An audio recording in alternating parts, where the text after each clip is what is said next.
Hello la team, j'espère que vous allez bien. Aujourd'hui, j'ouvre une nouvelle épopée où nous allons aborder les outils de l'informatique et notre premier thème sera le DevOps et tout ce qui gravite autour. Allez, c'est parti.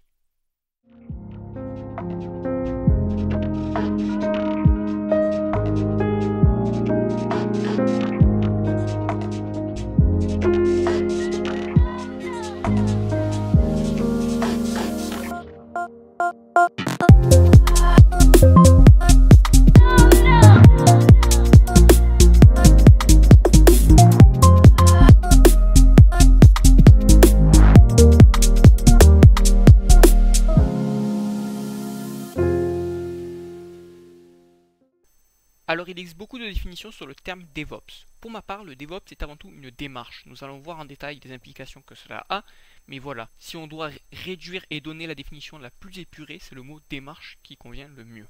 Néanmoins, à la base, comme l'indique sémantiquement le mot valise, il y a les devs pour les développeurs et les ops pour les opérateurs système.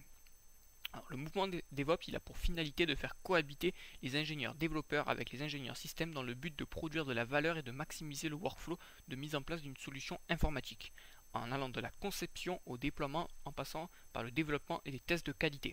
Ainsi, le but primaire est de faire travailler conjointement les devs et les opérateurs, bien qu'aujourd'hui la mouvance s'applique à d'autres corps du métier. En effet, elle évolue, comme ça a été d'ailleurs le cas dans de nombreuses nouveautés portées par le monde informatique, comme la méthode agile ou le travail participatif. D'ailleurs, la méthode agile est maintenant totalement incluse à l'intérieur du processus du DevOps. Alors certes, le DevOps est une démarche et à ce titre, il comporte des technologies, des process, des concepts, des méthodes, mais qui est concerné? Je dirais tout le monde en fait. Pour faire du DevOps, deux personnes pourraient suffire vu que ça formerait une équipe. Après, tout est une question d'échelle. On peut même appliquer les méthodes et outils du DevOps à soi-même en totale autarcie. Donc ça nous permet un gain futur, donc même si nous sommes tout seuls dans un projet en tant que freelance. On pourrait faire le pendant avec le monde automobile. Donc aujourd'hui, le mot bug fait partie intégrante des solutions informatiques à tel point que le public l'a intégré et l'accepte dans son quotidien. Néanmoins, ceci n'est plus durable. Et oui, en tant que dev, cela demande plus de rectitude et donc de s'entourer d'outils, de méthodes qui vont devenir indispensables. D'ailleurs, les outils, nous les avons. Pourquoi nous sommes des développeurs? Donc notre seule solution à un problème est la mise en place d'applications et de logiciels. Mais l'un des soucis majeurs demeure la culture. En effet, le DevOps, c'est un peu la rencontre entre la culture geek et la culture entrepreneuriale. Donc demande ambivalent et pas toujours appétissant. Mais plus sérieusement, le parallèle avec l'industrialisation de l'automobile est total. Aujourd'hui, quand vous achetez une voiture, si avance mal ou avance une fois sur deux que vous appuyez sur l'accélérateur, vous la rendez tout de suite. Eh bien, c'est le cas pour l'informatique de demain. Un bug est intolérable. D'ailleurs, des études nous montrent qu'une fois qu'un utilisateur a eu un problème de sécurité ou de bug, et si cette personne quitte le produit pour des concurrents, on a très peu de chances de pouvoir le récupérer, même si votre produit évolue et surpasse la concurrence. Donc ainsi, pour rester dans les statistiques, j'ai recueilli quelques chiffres qui ont été obtenus par des statisticiens autour de la société Microsoft. Donc on peut remarquer que 25% des compagnies adoptent une démarche DevOps, et c'est essentiellement les grosses entreprises.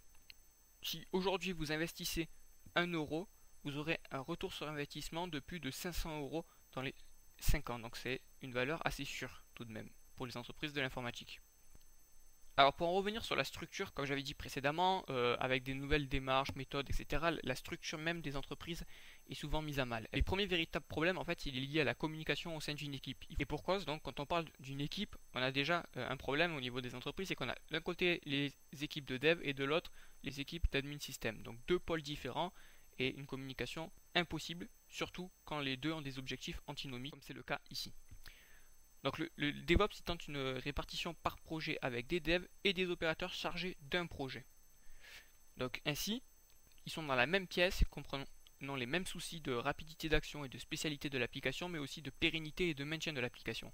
C'est quand même intéressant pour les devs de comprendre pourquoi ils doivent faire une application stateless pour des raisons de scaling. Et c'est indispensable pour l'opérateur système de comprendre comment tourne une application qu'il déploie pour éviter de problèmes futurs. Alors cette introduction, elle ouvre énormément de sujets. Ça me permet d'aborder des sujets très divers, mais surtout de les aborder avec une vue technique et culturelle. Donc cela permet à chacun, du moins je l'espère, de pouvoir se positionner dans les évolutions futures du métier de l'informatique. Et plus particulièrement des devs, car c'est mon point de vue à moi, et certainement le vôtre si vous m'écoutez sur ma chaîne. Je vais donc pouvoir ouvrir et aborder plusieurs thèmes, tout avec un attrait de compréhension de l'écosystème du monde qui entoure les devs.